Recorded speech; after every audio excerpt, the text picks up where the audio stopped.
Hello student, good morning. तो कैसे हैं आप लोग? यहाँ पे देखिए,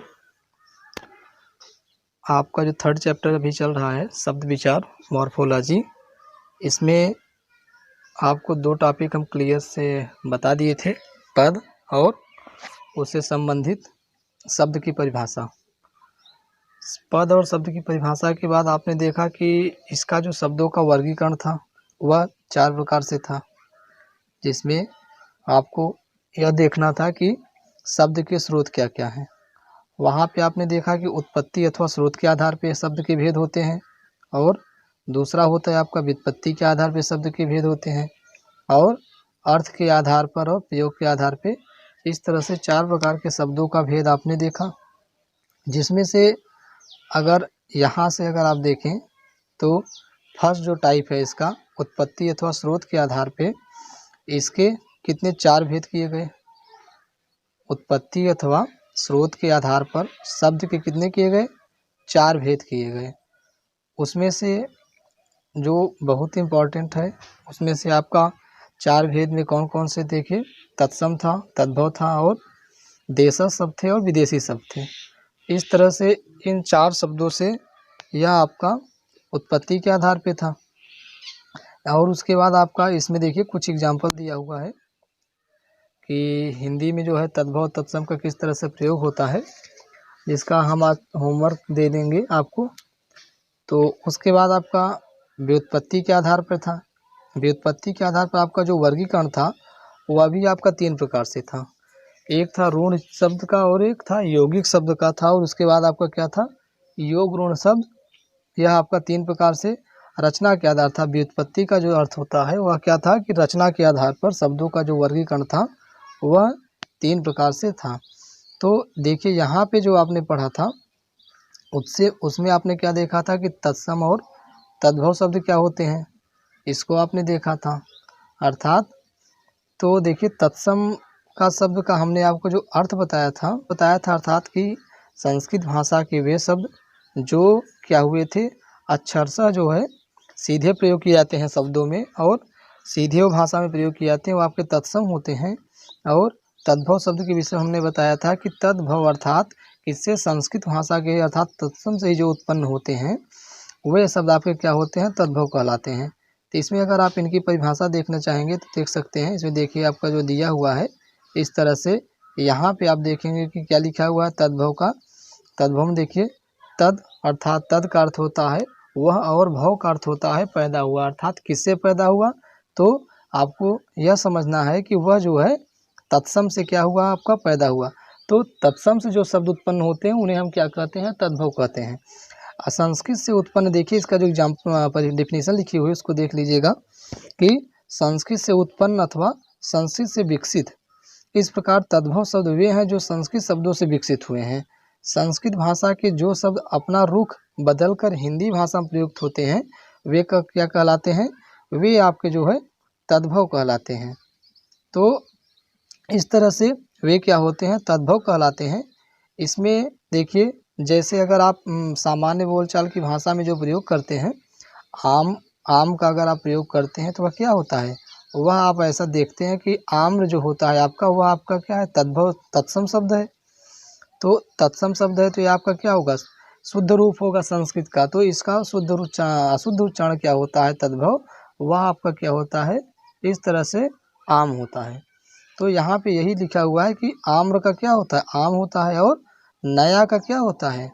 अगर आप नव लिखते हैं, नव का अर्थ होता है नवीन या नया, तो इसका आप क्या देखते हैं कि नया अर्थ होता है। तो इस तरह से यह आपका हो गया। इसी प्रकार देखिए सत सौ का देखिए क्या लिखा हुआ है। सौ को हिंदी में हम संस्कृत भाषा में क्या कहते हैं? सत कहते हैं। सत का अर्थ क्या होता है? 100 इंग्लिश में आप जिसको कहते हैं उसको आप हिंदी में क्या कहते हैं? 100 कहते हैं। तो इस तरह से यह आपके क्या सत आपका क्या हो गया? तत्सम शब्द हो गया, ठीक। और सौ आपका जो हो गया यह क्या हुआ? तद्भव शब्द हो गया।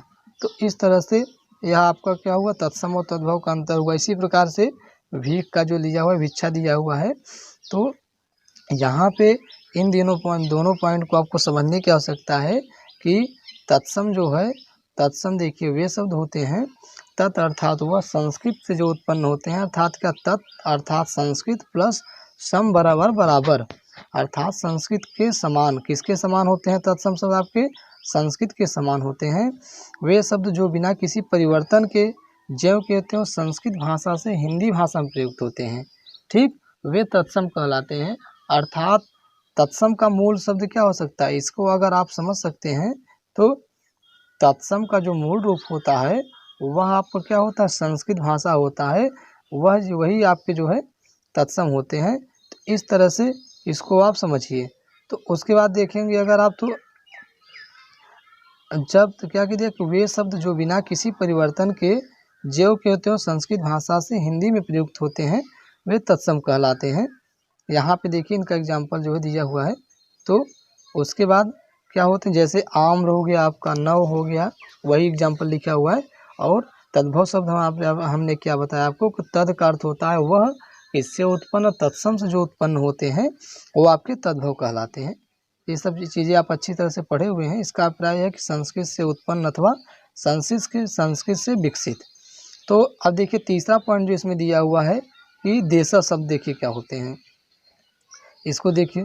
तो यहाँ देखिए देशज शब्द क्या होते हैं। देशज का अर्थ होता है देश में उत्पन्न। देश में उत्पन्न मतलब कि जो आपकी सामान्य बोलचाल की भाषा है, जो आप अपने यहाँ मदर टंग का उपयोग करते हैं अपने घर में सामान्य बातचीत करने के लिए, उन वर्डों को हम क्या कहते हैं? देशज शब्द कहते हैं। तो देशज का जो अर्थ होता है वह होता है सामान्य देश में उत्पन्न।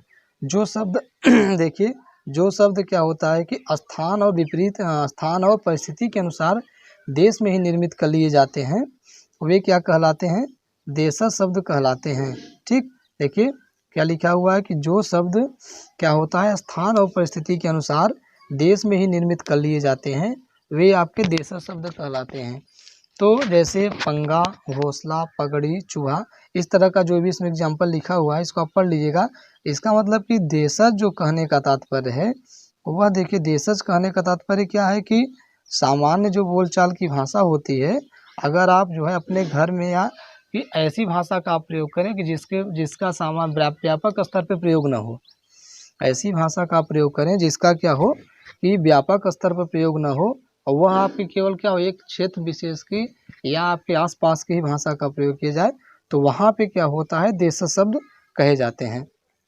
तो इस तरह से यह आपका क्या हुआ, जैसे देखिए इसमें जो लिखे हुए शब्द हैं, जैसे आपका देखिए एक एग्जाम्पल इसमें जो लिखा हुआ है कि लथपथ लिखा हुआ है, देखिए लथ और पथ लिखा हुआ है। तो इसका अर्थ है कि किसी चीज़ से सना हुआ।